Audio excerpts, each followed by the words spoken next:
Hi, this is Jamie from Addons. This is an Elementor add-on plugin. It has a lot of free elements and extensions which are enough to create an awesome website. As it's a freemium plugin, you can download it from the WordPress plugin repo. If you want to get the pro version, then check the pricing page from our official website. Link is given below for both free and pro versions.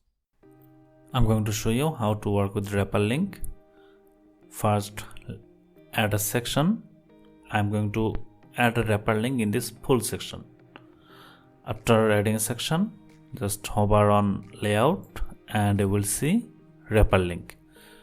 Copy or paste your link or type your link, then select if you want to open this in a new tab.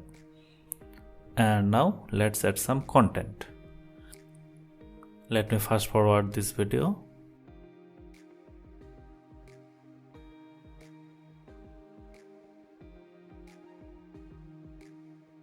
Now let's update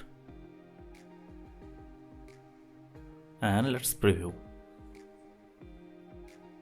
Now you can see my mouse cursor is changing and the full section is linked by masteraddons.com. That link I have already typed in the wrapper link. I clicked and it's redirecting to masteraddons.com.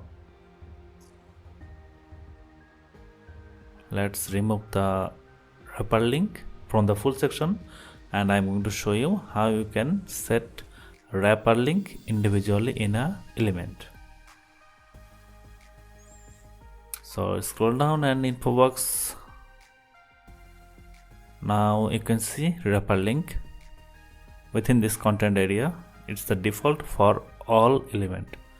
Just type the link or copy paste your link.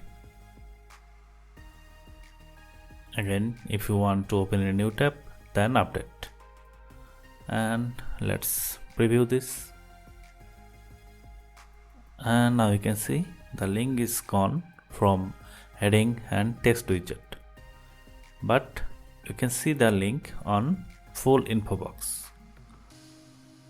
That's all about the wrapper link, and this is how wrapper link works.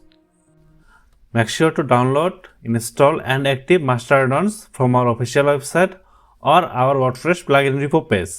Otherwise, you can't work with our extensions and elements.